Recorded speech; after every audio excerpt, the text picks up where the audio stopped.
자, 오늘은 요한계시록은 좀 장이 많아서 지난번에 했던 요한 3서 말씀 같이 좀 하기 원합니다. 1절부터 4절까지는 앞부분의 인사고 또 13절부터 15절까지는 뒷부분의 인사인데 서론과 결론 뒷부분에 이거를 좀 빼고 본론의 5절부터 12절까지 말씀 중심으로 같이 봅시다. 같이 보겠습니다. 시작. 사랑하는 자여, 내가 무엇이든지 형제 곧 나그네 된 자들에게 행하는 것은 신실한 일이니 그들이 교회 안에서 너희 사랑을 증언하였느니라. 내가 하나님께 합당하게 그들을 전성하면 좋으리로다. 이는 그들이 주의 이름을 위하여 나아가서 이방인에게 아무것도 받지 아니함이라. 그러므로 우리가 이 같은 자들을 영접하는 것이 마땅하니 이는 우리로 진리를 위하여 함께 일하는 자가 되게 하려 함이라. 내가 두어 자를 교회에 섰으나 그들 중에 으뜸되기를 좋아하는 디오드레베가 우리를 맞아들이지 아니하니 그러므로 내가 가면 그 행한 일을 잊지 아니하리라. 그가 악한 말로 우리를 비방하고도 오히려 부족하여 형제들을 맞아들이지도 아니하고 맞아들이고자 하는 자를 금하여 교회에서 내쫓는도다. 사랑하는 자여, 악한 것을 본받지 말고 선한 것을 본받으라. 선을 행하는 자는 하나님께 속하고 악을 행하는 자는 하나님을 배우지 못하였느니라. 데오드리오는 증거를 받음에 우리도 증언하노니 너는 우리의 증언이 참된 줄을 아느니라. 아멘. 이 초대교회 모든 서신서는 그렇지만 다 이 서신서가 갖게 되는 배경이 있습니다. 이 서신서를 쓰는 사람, 또 받는 독자, 읽는 사람, 편지를 받는 사람, 또 편지를 받게 되는 사람의 배경, 또 편지를 받게 되는 사람과 쓰는 사람의 관계성, 이런 것들은 좀 기본적으로 좀 알고 있을 때 이 말씀이 의미하는 바를 더 충분히 이해할 수 있습니다. 그리고 여기서 지금 핵심적으로 나오는 이야기가 나그네라는 것입니다. 나그네. 5절 말씀, 5절 다시 한번 봅시다. 시작. 사랑하는 자여, 내가 무엇이든지 형제 곧 나그네 된 자들에게 행하는 것은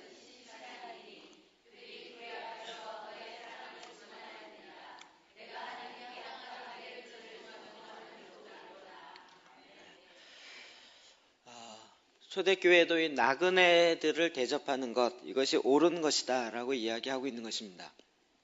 이제 두 가지 의미가 다 있는데 1차적으로 아주 그냥 크게 나그네를 대접하는 것에 대한 이야기와 또 이런 개념으로 전달되어지고 있는 지금 순회 전도자, 순회 복음 전도자, 순회 그러니까 사역자들을 대상으로 이야기하고 있는 부분 두 가지가 있습니다. 먼저 이제 나그네에 대한 이야기를 먼저 보면 성경은 이런 경우에 누구든지 다 나그네라고 이야기합니다. 사실 그냥 자기 고향을 떠난 사람뿐만 아니라 우리의 정체성이 나그네라는 거죠. 히브리서 11장 13절 시작. 이 사람들은 다 믿음을 따라 죽었으며 약속을 그것들을 멀리서 보고 환영하여 또 땅에서 외국인과 나그네임을 증언하였으니 아멘.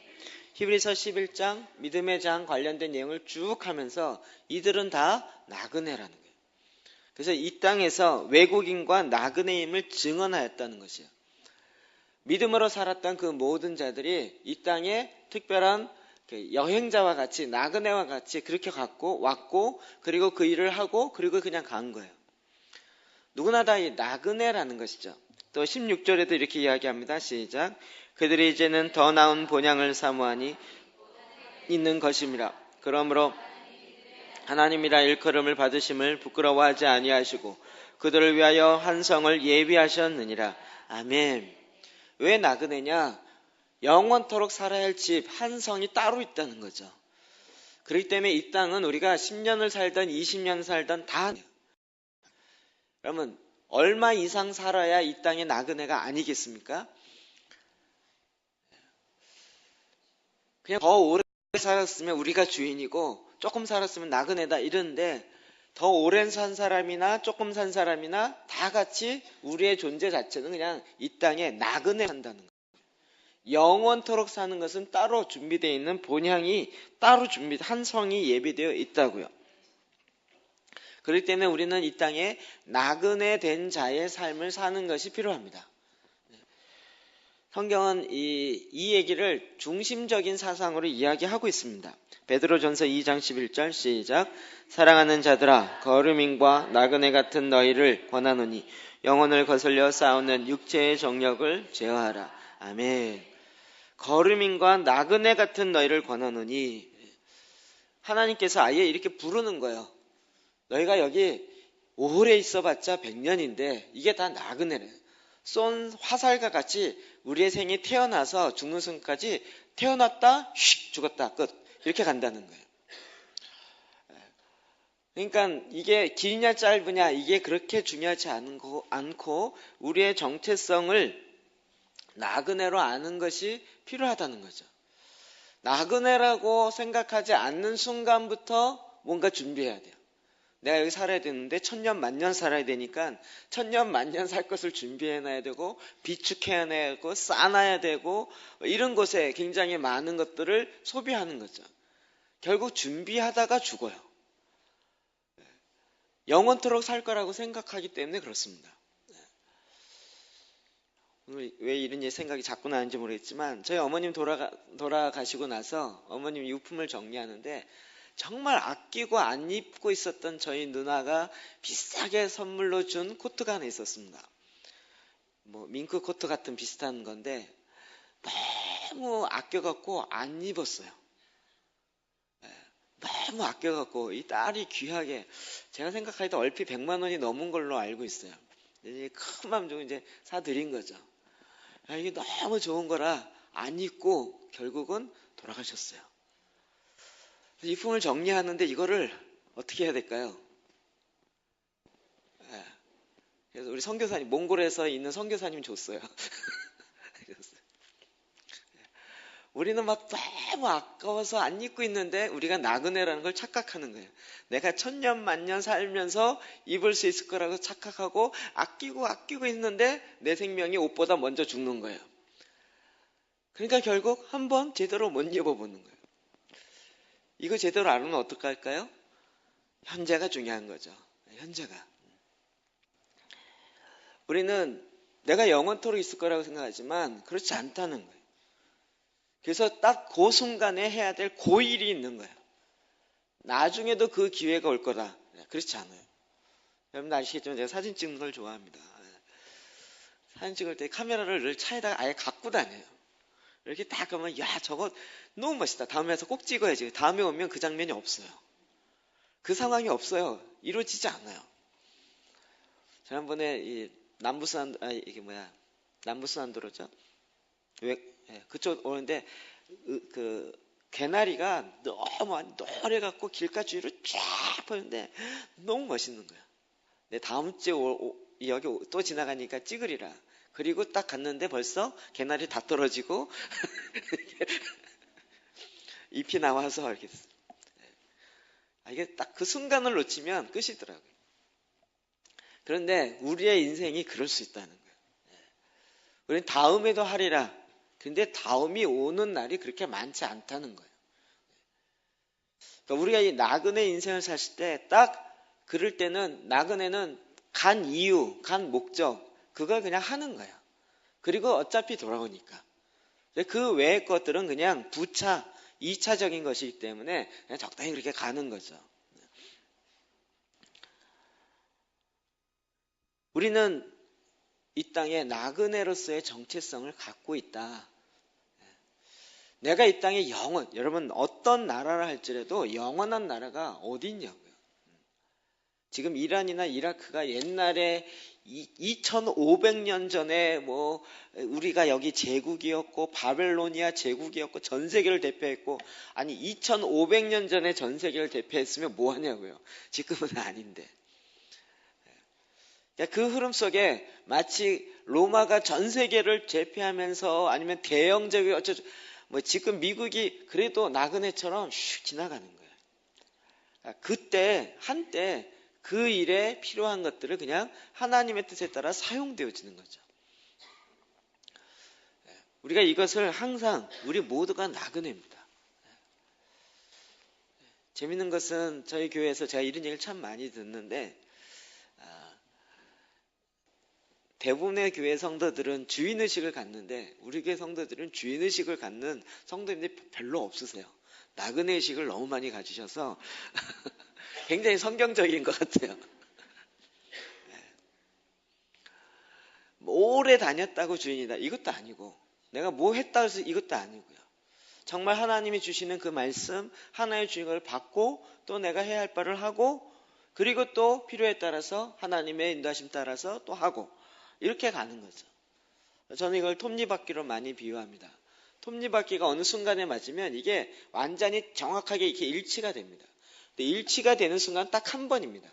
그 다음은 다시 돌아가면서 벌어지기 시작하고 갈라지고 그때 딱 만났다가 서로 밀어주고 밀리고 하면서 한 바퀴 돌리고 그러면서 가는 거죠. 여러분 우리가 이 생각 정확하게 있어야 되는 거죠. 지난주에도 어떤 그 간사 후배가 목사님 돼갖고 와서 이제 저에게 왔습니다. 그냥 찾아왔어요. 아무 생각 없이 찾아왔고 한 15년 만에 본 거라 그동안 서로 어떤 일이 있는지 그냥 듣는 소문으로만 들었지 내용 모르고 왔는데 이제 미적미적거리면서 안 떠나는 거예요. 그래서 그냥 제가 대충 얘기는 아니까 하고 그냥 제가 요즘 하는 트랜스포메이션에 대해서 이 아이패드를 갖고 쭉쭉쭉 해서 15분 만에 설명을 쫙 해줬어요. 그랬더니 사실 저 만나러 온 것도 아니었고 여기에 무슨 중고차가 있다 그래서 중고차 사볼까 하고 왔는데 마음에 안 들어서 스타렉스를 사려고 왔는데 25만 킬로 뛴 거를 150만 원에 판다 그래서 한번 와서 봤더니 영 아닌 거예요. 25만 킬로를 뛴 스타렉스. 자동차 감이 별로 없으시죠? 2만 5천 킬로가 아니라 25만 킬로. 우리 보통 10만 킬로 뛰면 차 바꿔야 된다고 10만인가 만 그랬잖아요. 옛날에는 10만 킬로 이상 타기 운동 뭐 이런 것도 했고 근데 그것도 아니고 25만 킬로 탄 스타렉스를 사보려고 왔다가 근데 그건 못 사고 온 김에 여기나 들려보자 그리고 온 거죠. 그리고 이제 왔는데 하필 또 점심시간에 왔어요. 그럼 어떻게 또 점심 먹고 얘기하고 가려고 하는데 미적미적거리길래 그냥 그 얘기 해줬더니 하나님이 이것 때문에 그냥은 안 오니까 차를 빈미를 해서 결국은 차는 못 사게 만들고 그리고 오게 만들었구나. 그 얘기 듣고 한창 눈이 초롱초롱해서 또 가더라고요. 그리고 또 끝이에요. 그 이후도 뭐 계속 이게 아니고 그냥 그렇게 딱 한 번 스쳐 지나가는 것처럼 그러나 그것이 어떤 그 다음 바퀴를 돌려주게 만드는 그런 역할을 한다는 거죠. 그렇기 때문에 이런 나그네들을 영접하는 것 나그네를 대접하는 건 성경에 굉장히 중요하게 여기는 가치이고 우리의 생활 지침입니다. 7절 8절 시작. 이는 그들이 주의 이름을 위하여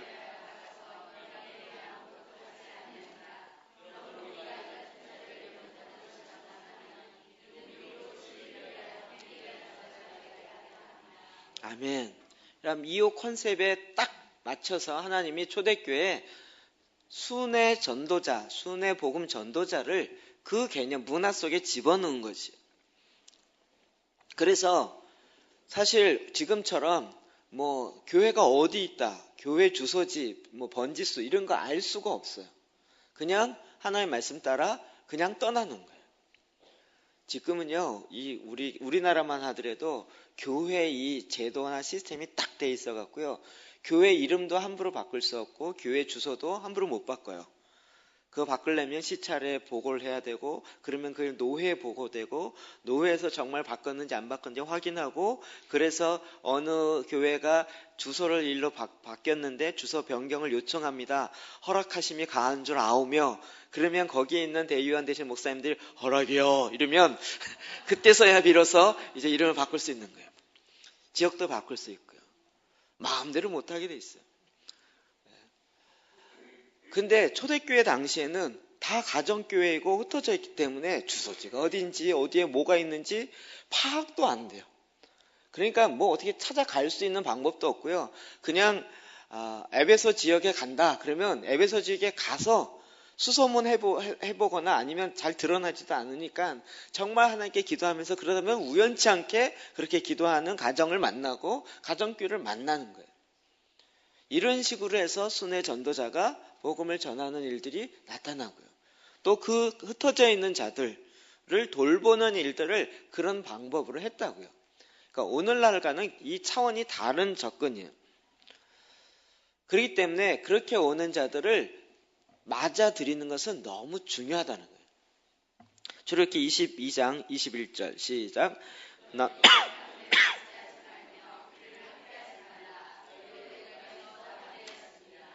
아멘. 이방 나그네를 압제하지 말라. 하나님이 출애굽기 모세 오경 가운데 율법으로 아예 어떻게 살아야 할지를 명하셨다고요. 그들을 학대하지 말라. 너희도 애굽 땅에서 나그네였습니다. 여러분, 이스라엘 백성이 애굽 땅에 몇 년 살았습니까? 430년 살았어요. 430년이면 고향 다 잊어버립니다. 430년 동안 살았으면 차라리 거기서 사는 게 낫지. 아브라함이 하나님으로부터 받은 언약의 땅이라고 거기 다시 돌아가는 게 맞겠습니까? 여기는 이미 모든 시스템과 모든 게 다 갖춰져 있는데 가나안 땅은 그런 것도 없고 들어가서 전쟁에서 뺏어야 되고 그리고 새로 만들어 가야 되는데 여러분 그렇게 가는 게 쉽겠냐고요. 그러나 하나님은 애굽에서 430년 있었던 것조차도 나그네라는 거예요. 그리고 우리 자체가 이 땅에서 나그네와 같다는 거예요. 하나님은 이 나그네 스피릿을 우리 인류 가운데 불어넣으셨어요. 그래서 나그네를 대접하라고 아예 명시하셨어요. 이건 해도 되고 안 해도 되고 하는 차원이 아니고 우리가 반드시 이 하나님의 말씀 따라 순종해야 될 부분이라고요. 지금도 한국에 와 있는 우리 많은 외국인들 이렇게 보면서 우리가 굉장히 이렇게 뭐랄까 흘겨보는 혹은 이렇게 그냥 가볍게 왔구나 이 정도 생각하는 경우가 있는데 그게 아니라고요. 나그네를 대접하라고요. 나그네를 선대하라고요. 우리도 나그네고 그들도 잠시 있다가는 나그네예요. 그런데 그렇게 선대하고 그렇게 대접하는 것을 통하여 하나님이 지금 하고자 하는 일들이 팍팍팍팍 진행되어서 나아간다고요. 하나님이 그런 일의 시스템을 만들어 갔단 말이에요. 그다음에 이 신약에 오면 마태복음 25장, 24장이 종말장이고 그것과 관련되어서 하나님이 우리에게 주시는 말씀이 있어요. 25장 38절 시작. 어느 때 나그네 되신 것을 보고 영접하였으며 헐벗은 것을 보고 옷을 입혔나이까. 어느 때에 병드신 것이나 옥에 갇히신 것을 보고 가서 배웠나이까 하리니 임금이 대답하여 이르시되 내가 진실로 너희에게 이르노니 너희가 여기 내 형제 중에 지극히 작은 한 자. 아멘. 임금이 다시 와서 너희가 내가 헐벗었을 때 나에게 옷을 줬고 내가 나그네 되었을 때 대접했다. 근데 그걸 몰라요. 어느 때 그랬습니까? 너희 중에 정말 작은 자, 가난한 자, 진짜 나그네들에게 한 것이 곧 나에게 한 것이. 또 이 다음에는 뭐라 그러죠? 너희들이 내가 헐벗었을 때 옷도 주지 아니하고 내가 배고팠을 때 먹을 것도 주지 않았다. 근데 이걸 들은 사람이 뭐라 그래요? 내가 언제 그랬냐고. 너희 중에 가난한 자, 너희 중에 나그네에게 하지 않은 것이 이와 같다는 거예요. 이 말씀 준비하다가 요즘 제가 이게 엔타임과 말씀이 막 복합적으로 풀어지면서 마지막 때에 이런 타이밍이 오겠구나. 최악의 시나리오지만 생각해 봅시다. 최악의 시나리오. 초대교회 이후로 종말을 믿는 사람이 없었어요. 종말을 믿는 교회 사회가 종말이 온다 이렇게 생각했지 우리 시대에 주님이 다시 오신다라고 믿었던 시대는 초대교회 외에는 없었어요. 지금 이 시대에 조금씩 일어나고 있는 거예요. 예수님이 다시 오시면 내가 음식 많이 쌓아봤자 뭐 하겠습니까? 그냥 필요에 따라 나눠주기 시작하는 거죠. 그런데 이 초대교회 가운데 박해가 시작되니까 교회가 흩어지기 시작했죠. 그리고 디아스포라로 나눠서 흩어졌습니다. 우리가 이야기하는 조직교회, 오가니제이션이라는 조직적인 차원을 할 수도 없을 뿐더러 해도 별로 도움이 되지 않았던 거예요. 여러분, 초대교회 충분히 대형교회가 될 수 있어요. 사도 바울이 전도했을 때 3,000명이 돌아왔어요. 3,000명. 지금 한국에서도 3,000명 교회는 어마어마한 거예요. 그 다음에 5,000명. 더하면 8,000명이에요. 예루살렘 교회가 하루아침에 10,000명이 넘어가요. 그러면 거기에 최고의 사도 있겠다. 12명의 사도들, 사도팀이 있겠다. 최고의 예언자들 있겠다. 예수님이 직접 본 사람, 기적 일으킨 사람 다 모여 있으면 예루살렘은 다 모이죠. 그러면 게다가 1년에 3번씩 절기를 지켜야 되니까 사람들이 왔다 가는데 요세푸스에 의하면 약 100만 명이 왔다 갔다 해요. 100만 명 정도가. 그럼 거기 예루살렘 교회 가는 게 성지순례인 것만큼이나 한번 가보고 싶은 것이고 그게 소속돼 보고 싶고 이런 것이 쉽게 일어날 것이에요. 근데 하나님이 거기를 흩으세요. 박해를 통하여 흩으셨어요. 그리고 이 소문을 듣고 미리 다 흩어졌어요. 제가 교회에서 이야기했었죠. AD 63년에 티토 장군이 포위했다가 그 다음에 70년에 완전히 무너지고 1차 진동, 2차 진동이 있는 거예요. 그 사이에 흩어진 거예요. 이 요한 서신이 그 배경을 갖고 있는 거예요. 자, 제가 최악의 시나리오는 게 이런 거잖아요. 해성이 떨어지던 전쟁이 일어나던 아니면 세계 3차 대전이 일어나던 어떤 일이 일어나던 분명히 경제 공황이 일어나던 백두산이 터지던 후지산이 터지던 지진이 일어나던 아니면 핵발전소에 핵이 새던 지금에 일어나고 있는 것만 갖고도 충분히 지금 전 세계는 진동될 수 있는 여지가 있어요. 그 확률은 굉장히 높아요. 그 중에 하나만 터져도 모여있을 수 있는 상황이 안 돼요. 그러면 다 흩어져요. 그러면 제가 신방을 열으면 어떻게 가겠습니까? 여러분이 어느 굴에 있는지 다 적어놓고 어느 산속 어느 계곡에 있는지 모르는 거예요. 그러면 초대교회 상황이랑 그리고 초대교회도 사람들이 다 카타콤에 숨어있고 아니면 그냥 몰래 이렇게 숨어있고 이런 상황인데 사도들이 그들 점조직으로 다 알아서 가갖고 누구를 만나면 연결되고 이렇게 되겠습니까? 그게 아니잖아요. 그냥 하나님의 말씀 듣고 그냥 흩어지는 거예요. 여러분 이게요. 중국교회 이게 그냥 있었어요. 가정교회요. 그래 하나님 말씀을 듣고요. 그 밖의 상황에 지금 말고요. 그냥 복음을 전하라는 그 말씀 하나 가지고요. 그냥 개나리 보잼 하나 지고요. 간 거예요. 어느 지역에 가서 그곳에 가서 복음을 전하고 그곳에 예수 믿는 사람 나오면 거기에서 말씀을 가르치고 그리고 또 가고 초대교회와 비슷한 일들이 중국 가정교회에 일어나고 있었고 그러므로 말미암아 굉장히 급속도로 퍼지기 시작했다고요. 하늘에 속한 사람이라는 책 나온 다음에 그거는 될 것도 아니다. 그런 거 중국에 많다. 그래서 그 이후에 그런 책들이 굉장히 많이 나왔어요.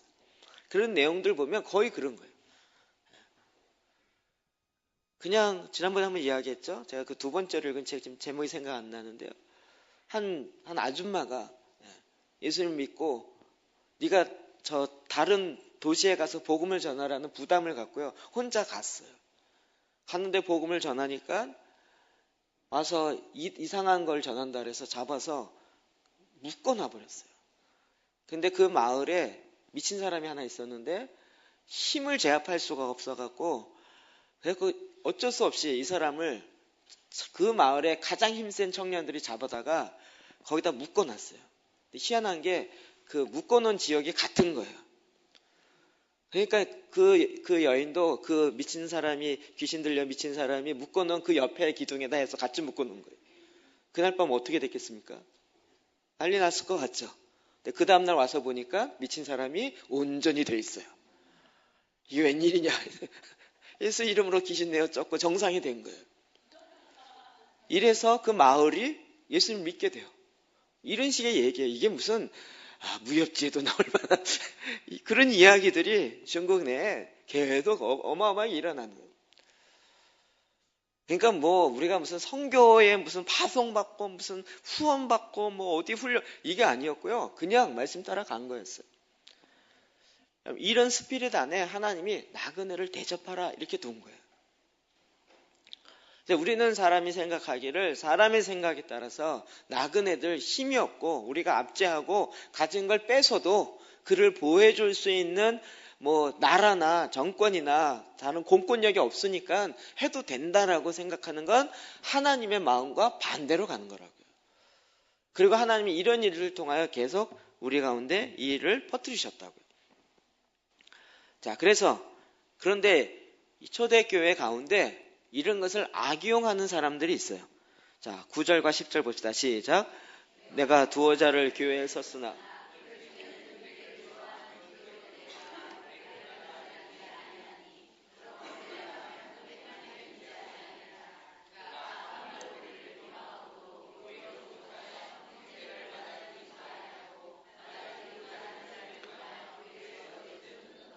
아멘. 요한 2서와 요한 3서는 서로 상호 보완이 되고 있어요. 요한 2서에는 오히려 그래서 순회 전도자가 나오는데 이 순회 전도자의 이 흐름을 타고 유대교를 전하는 거짓되어진 이단들이 그런 방법으로 전하기 시작했어요. 그런 자들을 분별하라, 받아들이지 말아라 이 얘기를 하는데 반대로 지금 여기에는 디오드레베라고 오히려 하나님의 말씀을 순전하게 전하는 자를 못 받아들이게 막는 거였어요. 그리고 그걸 받아들인 사람조차도 교회에서 쫓아내는 거예요. 이 일에 대해서 요한이 엄한 말로 지금 이야기하고 있는 부분입니다. 이게 죄악이라고요. 우리가 기도재단 할 때 이 땅에 있는 8가지 죄악들 여러분 생각나십니까? 그 표 검은 거 나올 때 밑에 땅, 죄 그래갖고 8가지 죄 할 때 그게 요한계시록 에스겔서 22장이죠. 22장 29절에 이런 말씀이 있습니다. 같이 볼까요? 시작. 이 땅 백성은 포악하여 강탈을 일삼고 가난하고 궁핍한 자를 압대 나그네를 부당하게 학대하였으므로 이 땅을 위하여 성을 쌓으며 성 무너진 데를 막아서서 나로 하여금 멸하지 못하게 할 사람을 내가 그 가운데서 찾다가 찾지 못하였으므로 내가 내 분노를 그들 위에 쏟으며 내 진노에 불러 멸하여 그들 행위대로 그들 머리에 보응하였느니라. 주 여호와의 말씀이니라. 아멘. 그 죄악이 여러 가지 있지만 가난하고 궁핍한 자를 압제하는 것, 그리고 나그네를 부당하게 학대하는 것, 이 죄악으로 말미암아 그 땅이 어두움으로 그 땅이 저주를 받는다고요. 그러니까 나그네를 학대하는 것, 부당한 것으로 학대하는 것은 그 땅의 저주가 갖고 오게 만들어지는 일이라고요. 이것을 막을 수 있는 한 사람을 그 성에서 무너진 데를 막을 수 있는 중보자 한 사람을 찾는데 이 하나님의 심판이 임하지 못하도록 자기가 대신 자기의 몸을 들여서 하나님께 거룩한 산 제물로 드려지는 그 한 사람을 찾는데 없기 때문에 내가 이 성 가운데 내 진노의 불을 내고 있다고요.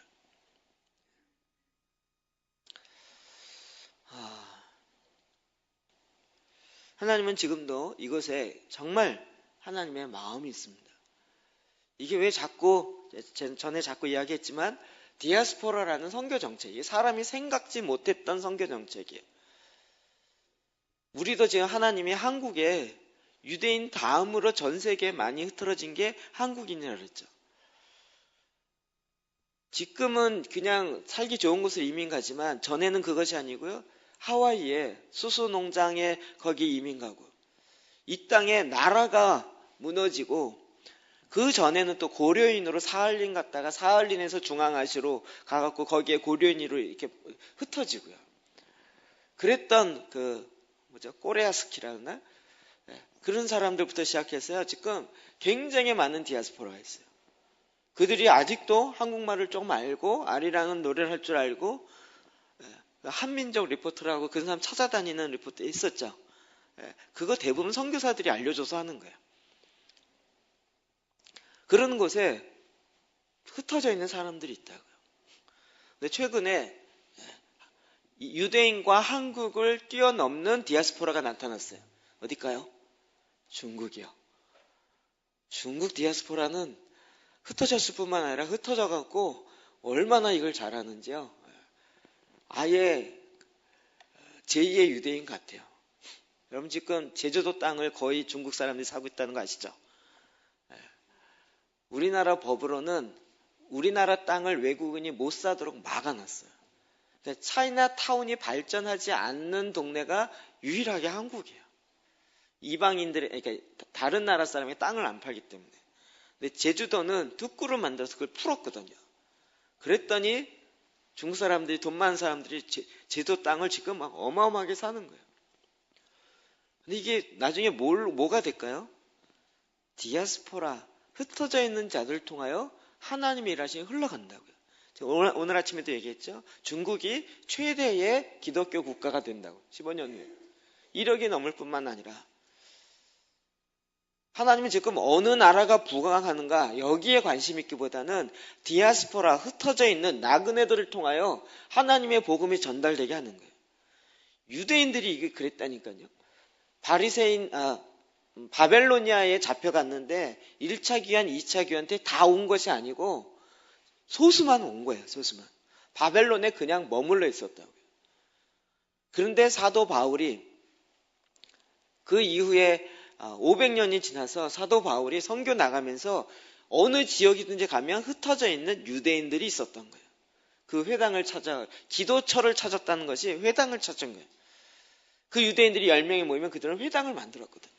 우리나라도 중국 사람은 10명이 모이면 음식점을 만들고 한국 사람은 10명이 모이면 교회를 만든다 그러잖아요. 그걸 찾아가는 거예요. 그것의 복음을 증거하고 그래서 그걸 기점으로 해서 사도 바울의 선교 전략이 펴져가는 거죠. 그럼 이게 초대교회 때 전략일 뿐만 아니라 제가 너무 놀란 것은 마지막 때 하나님의 전략이에요. 마지막 때 하나님이 행하시는 하나님의 디아스포라예요. 그때 순회하는 선교사들이 나올 수밖에 없어요. 저 어제 이 말씀 준비하면서 깜짝 놀란 거예요. 마지막 타이밍이 되어지면 이렇게 될 수밖에 없겠구나. 정말 중국 가정교회처럼 세계적으로 종교가 하나로 통합되어지고 지금 우리 서울시장도 자꾸 이야기하는 거죠. 심지어는 이제는 어떤 법을 통과시키려고 그래요? 기독교만 구원이 있다라고 얘기하는 위법으로 만들어서 그 법을 통과시키려고 하는 거잖아요. 자기네 종교에만 구원이 있다라고 얘기하는 것은 위법이다. 이거를 지금 상정해 놓고 있어요. 그 누구를 위한 거겠습니까? 누구를 대비한 거예요? 기독교에는 없어요. 그래서 아예 그런 말을 못하게 만들고 계속 지금 정사와 권세와 어둠의 주관자들은 그것을 합법적으로 만들어 놓고 그리고 그 다음부터 박해하기 시작하는 거죠. 좋게는 인권 얘기하는 것 같지만 뒤에는 결국 기독교를 무너뜨리고자 하는 놀라운 사탄의 계계가 있는 거죠. 그들이 알고 하던 모르건 하던. 그래서 결국은 어려운 상황으로 갈 수밖에 없다고요. 그럴 때 나그네를 대접하라라는 하나님의 이 언약의 말씀은 그때에 더 유용하다고요. 11절 12절 봅시다. 시작. 사랑하는 자여 악한 것을 본받지 말고 선한 것을 본받으라. 선을 행하는 자는 하나님께 속하고 악을 행하는 자는 하나님을 배웠지 못하느니라. 데메드리오는 뭇사람에게도 진리에게도 증거를 받으며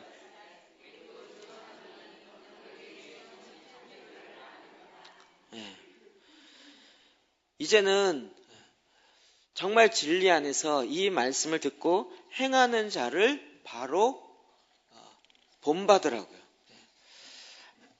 로마서 12장 13절에 이 말씀이 있습니다. 시작. 성도들의 쓸 것을 공급하며 손 대접하기를 힘쓰라. 손 대접하기를 힘쓰라가 무슨 뜻일까요? 손님들을 우리 집에 데려와서 대접을 많이 하는 손 대접의 은사가 있다. 우리 이런 차원에서 이야기하잖아요. 근데 그 당시의 배경을 볼 때는 이런 순회 선교사들, 이런 사람들을 돌봐주고, 여러분 그 사람들이 올 때 교회가 파송하 이게 아니라는 거예요. 그냥 말씀 듣고 그냥 가는 거예요. 내가 가서 말씀을 전해주고 양육해주지만 또 이렇게 했으니까 내가 뭐 강사료를 달라. 이게 아니라고요. 그렇게 돈을 달라는 사람들은 오히려 이단일 가능성이 많은 거죠. 근데 손 대접에 은사 있는 사람들이 그들을 손 대접하고 그 필요를 따라서 나눠주는 이런 일들이 있다고요. 그래서 성도들의 쓸 것을 공급하며 손 대접하기를 힘쓰라라고 명령하고 있는 거예요. 오늘날 이 시대에는 별로 이것이 명령인 것처럼 느껴지지 않는 거예요.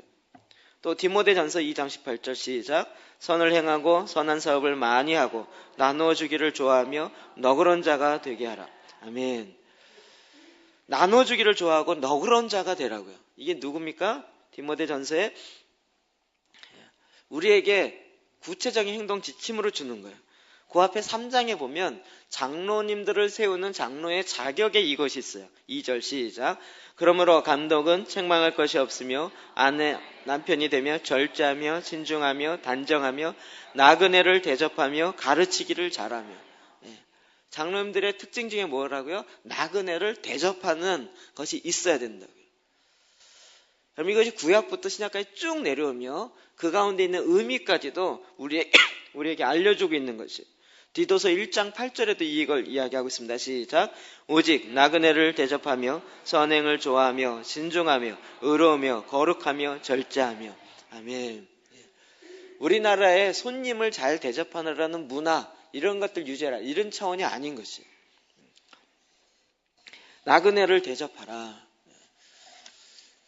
하나님께서 오늘도 저와 여러분 가운데 지금도 마찬가지고 앞으로 더 어려운 때에도 마찬가지가 되겠지만 나그네를 대접하라는 이 말씀 앞에 순종하라고요.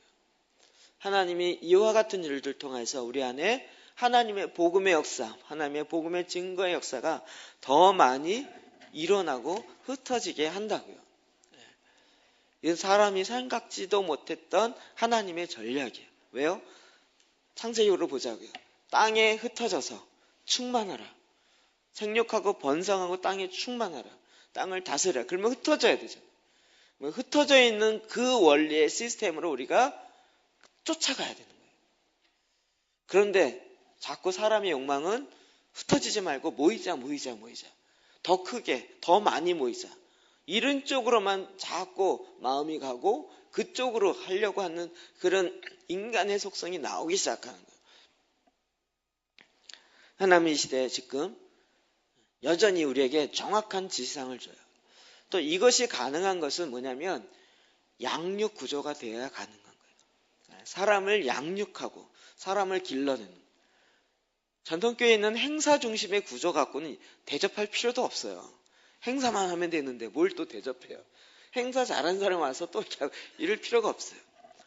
그러나 양육하는 사람이 되어야 할 때는 우리가 나그네가 되어서 다니면서 하나님께서 붙여주시는 사람을 양육하고 도와주고 그들로 하여금 또다시 그 삶을 살게 해야 하는 그 유기체적인